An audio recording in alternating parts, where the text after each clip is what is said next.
Yo, welcome back to my channel Cross Line. Hari ini kita akan bahas hasil semalam, khususnya MU ya, yang berhasil menang 3-2 melawan Fulham di Old Trafford. Hasil cukup menggembirakan tentunya untuk fans MU dan saya juga, karena saya fans MU dong. Skor akhir 3-2. Sebenarnya pertandingan itu berjalan dengan tempo yang lumayan lambat ya.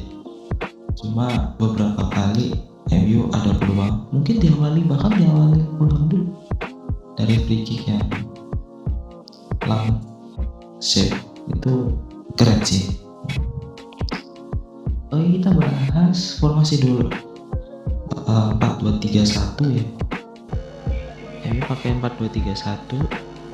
Di sini cuma ada perubahan, Matheus Cunha masuk dari awal karena kabarnya sih Dorgu sedang cedera ya, jadi gak bisa main. Padahal Dorgu itu sebenarnya tuh buat early game itu bagus sih. Cunha itu seperti kayak kartu joker, kartu truth lah buat apa kalau memecah kebutuhan. Dia main dari awal juga bagus ternyata. Hati-hati Dorgu Anda kembali. Kalau di sini Fulham formasi 4-2-3-1 juga, dimana yang disorotan pasti Harry Wilson ya, nomor 8 yang beberapa pertandingan terakhir mencetak gol. Oke, pertandingan dibuka dengan kontroversi karena Mbeumo dijatuhkan di entah itu di luar atau kotak penalti. Sebenarnya 50-50 sih, karena ya si pemain Fulham itu nggak kena bola tapi kena kakinya Mbeumo, tapi ya 50-50 masih bisa diperdebatkan. Tapi menurut gue sih ya 50-50 nggak pelanggaran juga nggak masalah. Terus peluang Matheus Cunha yang ngedrive ke kanan nusuk dari sisi kiri pertahanannya Fulham, itu pemain sumpah bagus banget guys, sumpah. Ini terlihat pas golnya, asisnya dia lawan Manchester City yang golnya Dorgu itu ya dari kayak gitu, situasinya hampir sama tuh. Dia dari pinggir lapangan ngedrive masuk, dijatuhin kan. Gue pikir penalti tuh karena kayak nggak kena bola tuh si Cuenca yang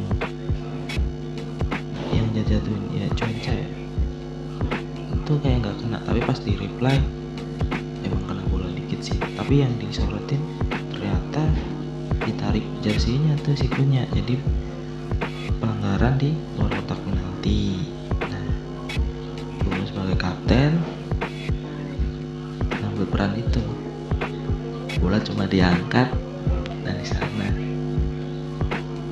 Orang yang akan meninggalkan kita di akhir musim karena bertahan yang menurut gua membaik setelah kita kehilangan McTominay, terus Nemanja Matic, Ander Herrera, terutama Ander Herrera tuh kangen banget lah. Ternyata Casemiro tuh bagus ya, kayak Casemiro membuka keunggulan lewat sundulannya, gila itu. Lanjut lagi menit ke 56 babak kedua. Sebenarnya sih di babak pertama nggak ada peluang lain selain itu sih. Beberapa kali Lamens juga menurut gua permainannya juga bagus. Beberapa kali ada save penyelamatan yang menurut gua penting juga. Menit 56 Casemiro melihat celah di pertahanan dan lagi-lagi di sisi kirinya Fulham yang dijaga oleh Antonio Robinson.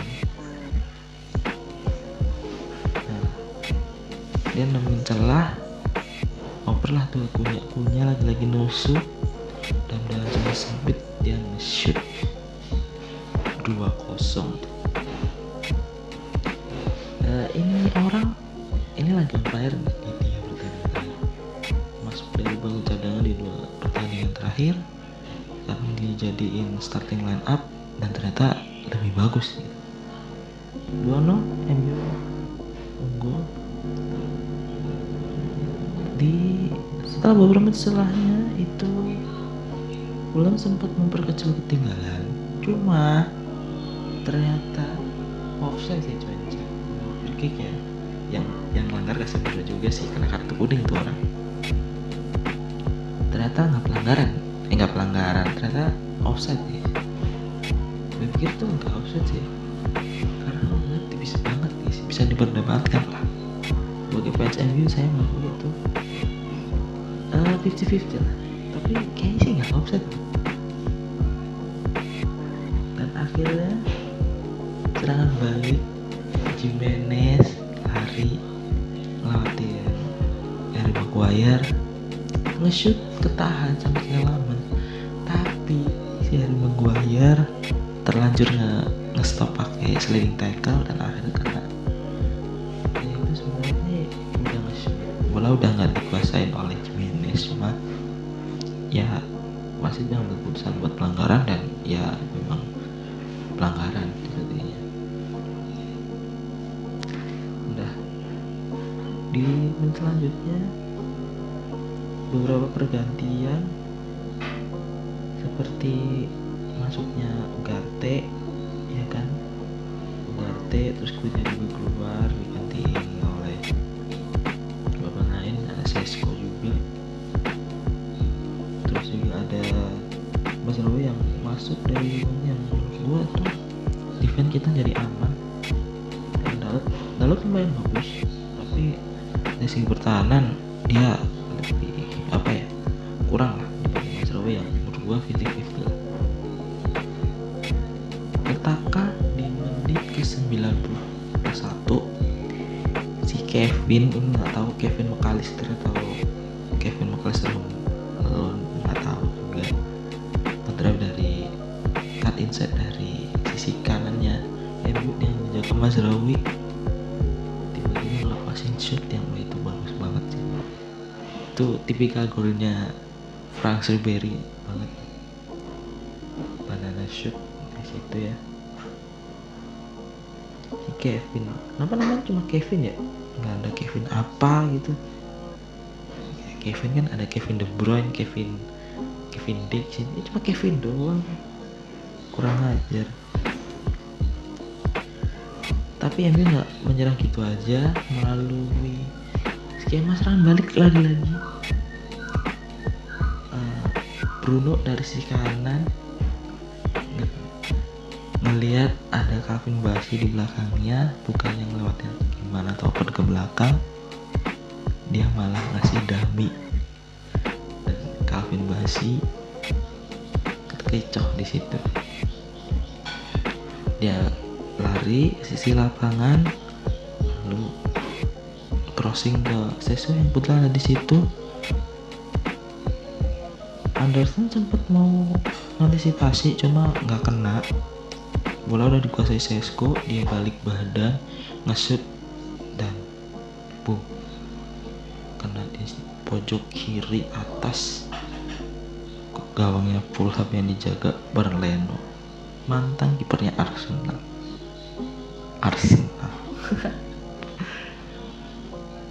Pertandingan berakhir 3-2 atas kemenangan MU, yang berarti 3 kemenangan beruntun bagi Setan Merah, yang walaupun 3-3-nya dalam 3 pertandingan kebobolan 4 gol sih, cuma ya oke lah, daripada nggak menang ya kan. Sebenarnya sih gue lebih takut pertandingan yang lawan Fulham sih daripada City lawan Arsenal, dan gue nggak berharap banyak juga kayak pas lawan Arsenal juga kan. Untuk man of the match dari gua tentu Casemiro ya, 1 gol 1 assist, kartu kuning lengkap nih. Terus Bruno ada 2 assist, dari Hotmop dapat rating 8,6. Kalau Casemiro dapat 8,8 tuh. Simbomo sumpah jadi striker tuh, dia ngacauin pertahanan gila, pada bingung. Kobe Mainoo juga mainnya average, cuma beberapa kali ada momen dia berhasil ngelindungin bola, bahkan ada 1 momen dia menang lawan Iwobi ya. Ada Matheus Cunha ya harusnya sih ratingnya sih 8 bisa sih ya di Fortnite, cuman ini di sini 7,5. Ini dari 74 digantiin sama Cisco. Terus Luxo yang di sini agak kurang ya, beberapa kali dia lulus si siapa, Harry Wilson, tapi Harry Wilson nggak terlalu menonjol sih, dia menonjol malah si itu loh, Smith Rowe sama banget. Iwobi tuh bukannya dulu left wing ya, kenapa jadi CM sekarang di belakangnya Smith Rowe sama Sundergaard, gila. Pertahanan Maguire Martinez ya lumayan solid meskipun bola 2 ya. Dalot juga lumayan, Ahmad juga menjalankan perannya dengan baik. Terus masuknya Sesko clutch moment di situ, Ugarte bikin kacau 6,5.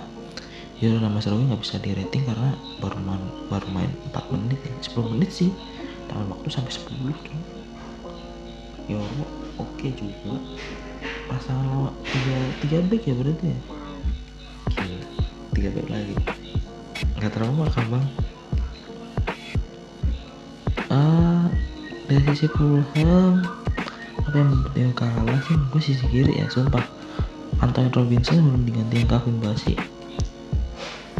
sampah banget Basi atau si ini sih, si Sesenyon ya, berarti Sesenyon, tapi Sesenyon 1 asis loh di golnya Kevin. Antonio Robinson sisi lemahnya Fulham kemarin. Hasil ini membuat MU masuk ke peringkat 4, kembali lagi ke peringkat 4 ya. Berarti mantannya Liverpool lagi dong. Iya 2 poin ya, makanya gak usah berharap MU tumbang. Itu sebenarnya sih yang berharap MU tumbang banyak sih, Arsenal, City. Oh ya si City sama si Aston Villa udah dibantuin ngalahin Arsenal dan mereka lebih dekat. Si kontrol malah imbang lawan Spurs, tapi udah jadi Solanke keren sih gue.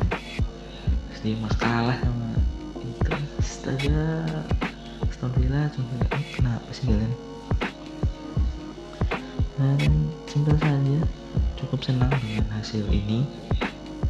Kalau dari segi perbaikan mungkin dari pertahanan dikoordinasikan lagi ya, karena beberapa kali juga lagi-lagi kita butuh gelandang bertahan yang bisa mengalihkan bola sekaligus dengan pertahanan yang baik gitu. Dan kalian kan tahu juga rumornya Marcus Rashford mau ditukar sama Mark Casado ya, dan gue setuju sih, nggak usah kita bayar Mark Casado lebih mahal apa, Marcus Rashford biar bahagia di sana, dia menemukan hidupnya di sana.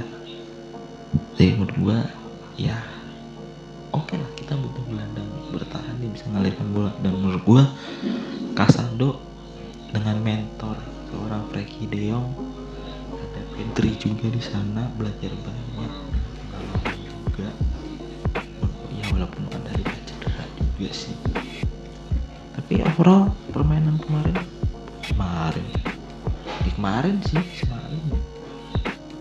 ini gue ketek jam 9 anjir, belum mandi gue. Overall permainan MU bagus, dan next MU bakal lawan Tottenham ya kalau nggak salah. Tottenham atau Everton sih, lupa kan.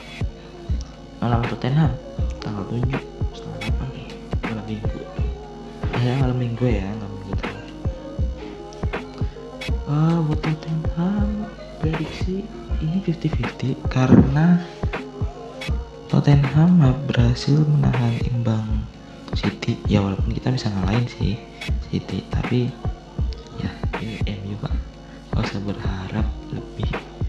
Menang kita kaget, kalah udah biasa ya kan.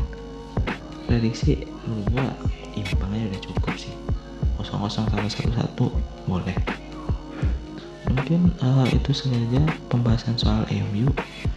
Next konten kita bahas apa lagi ya, JKT48 kali ya, yang kemarin rilis teaser andai aku bukan seorang idolan Kanjana Katara, nanti gue kasih tahu bocornya ya Pak. Nanti kita kasih spill apa rap